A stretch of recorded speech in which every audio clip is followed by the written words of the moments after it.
يا أيها الذين آمنوا لا تأكلوا الربا أضعافا مضاعفة واتقوا الله لعلكم تفلحون۔ اے ایمان والو، دگنا در دگنا سود نہ کھاؤ اور اللہ سے ڈرو اس امید پر کہ تمہیں کامیابی مل جائے۔ سب سے پہلے یہ سمجھ لیں کہ سود کی تعریف کیا ہے۔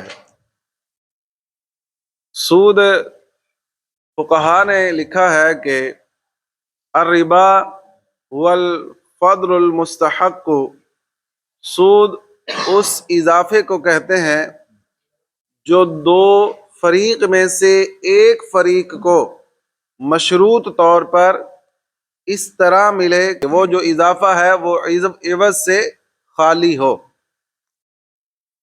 سود کے بارے میں یہ آیت کریمہ ہے، اور اللہ تبارک و تعالیٰ نے اس آیت کریمہ میں سود کو حرام قرار دیا ہے۔ زمانہ جاہلیت میں سود کی ایک صورت یہ بھی رائج تھی کہ جب سود کی ادائیگی کی مدت آتی، اگر مقروض جو ہے وہ اپنے وقت پر اپنا قرضہ ادا نہ کر پاتا تو قرض دینے والا جو قرض خواہ ہوتا وہ سود کی شرح میں اور اضافہ کر دیتا، تو یہ کیا ہو جاتا، دگنا در دگنا اضافہ ہوتا رہتا اور یہ سلسلہ نہ ختم ہونے والا چل پڑتا تھا۔ تو اس بارے میں اللہ تبارک و تعالیٰ نے یہ آیت کریمہ نازل فرمائی۔ یاد رکھیں کہ سود یہ حرام قطعی ہے اور اسے حلال جاننے والا کافر ہے، کیونکہ اسے حلال جاننا قرآن کے حکم کا انکار ہے، اور قرآن کا انکار کر دینا اس سے کفر لازم آتا ہے۔ تو قرآن و حدیث میں سود کے متعلق بہت زیادہ وعیدیں بیان کی گئی ہیں۔ سورہ بقرہ کی آیت نمبر 175، 176، 275، 276 اور 278 میں بھی اللہ تبارک و تعالی نے سود کی حرمت کا بیان فرمایا ہے۔ یہاں پر کچھ حدیثیں بھی اس حوالے سے سماعت فرمائیں۔ سب سے پہلی حدیث مسلم شریف کی ہے، حضرت جابر بن عبداللہ رضی اللہ تعالی عنہ سے روایت ہے کہ حضور سید عالم صلی اللہ تعالی علیہ وسلم نے سود کھانے والے، کھلانے والے، سود لکھنے والے اور اس کی گواہی دینے والے پر لعنت فرمائی ہے، اور فرمایا کہ یہ سب اس گناہ میں برابر ہیں۔ تو آج آپ اندازہ لگائیں کہ ہمارے معاشرے میں سود کس طرح عام ہو چکا ہے، اور لوگ سود کا ویسے ہی لین دین کرتے ہیں جیسے عام حلال لین دین کرتے ہیں۔ تو سود کا اس طرح ہمارے معاشرے میں رواج پڑ چکا ہے۔ تو جس معاشرے کے لین دین کا معاملہ ہی لعنتی ہو، جس پر اللہ کی لعنت ہوتی ہے، اور جس کا لین دین ہی اللہ کے ساتھ جنگ کے مترادف ہو، وہ قوم کس طرح ترقی کر سکتی ہے، یا وہ معیشت جو ہے وہ کس طرح بہتر ہو سکتی ہے کہ جو اللہ تبارک و تعالی کی مرضی کے خلاف چل رہی ہو۔ اب دیکھیں ایک اور حدیث پاک، حضرت عبداللہ بن مسعود رضی اللہ تعالیٰ عنہ سے روایت ہے، حضور اقدس صلی اللہ تعالیٰ علیہ وسلم نے ارشاد فرمایا سود کا گناہ 70 درجے ہے، 73 درجے ہے، ان میں سے چھوٹا یہ ہے کہ آدمی اپنی ماں سے زنا کرے، اتنا سخت گناہ ہے۔ حضرت انس بن مالک رضی اللہ تعالی عنہ سے روایت ہے، حضور سید عالم صلی اللہ تعالی علیہ وآلہ وسلم نے ارشاد فرمایا سود کا 1 درہم جو آدمی کو ملتا ہے اس کے 36 بار زنا کرنے سے بھی برا ہے۔ تو اللہ تبارک و تعالیٰ سے انسان کو ہمیشہ التجا دعا کرنی چاہیے کہ اللہ تبارک و تعالیٰ سود کے ایک پیسے سے بھی ہمیں جو ہے وہ محفوظ فرمائے۔ اس سے ہم بچ کیسے سکتے ہیں؟ جب ہمیں لین دین کے شرعی اصولوں کا پتہ ہوگا۔ بعض اوقات لوگ اپنی سوچ میں، اپنے گمان میں تو وہ شرعی طور پر لین دین کر رہے ہوتے ہیں، لیکن وہ لا علمی کی بنا پر، غفلت کی بنا پر سود کے کھاتے میں جا پڑتے ہیں۔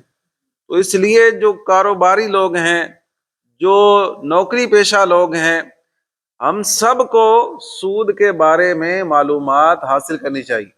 باقاعدہ اس کا کورس ہوتا ہے، کورس کر لینا چاہیے کسی عالم دین کے پاس جا کے، کسی مفتی صاحب کے پاس جا کے، جو ان مسائل کا ماہر ہو، تجارتی معاملات کا جس کو تجربہ ہو، یعنی کہ اس میں ایکسپرٹ ہو، تو اس کے پاس جا کے ہمیں جو ہے سود کے بارے میں اور جو لین دین کے معاملات ہیں ان کے اصولوں کے بارے میں ہمیں باقاعدہ علم حاصل کر لینا چاہیے، تاکہ ہمیں کہیں انجانے میں ایسا نہ ہو کہ ہم سود میں مبتلا ہو جائیں اور ہمیں اس کی خبر بھی نہ ہو۔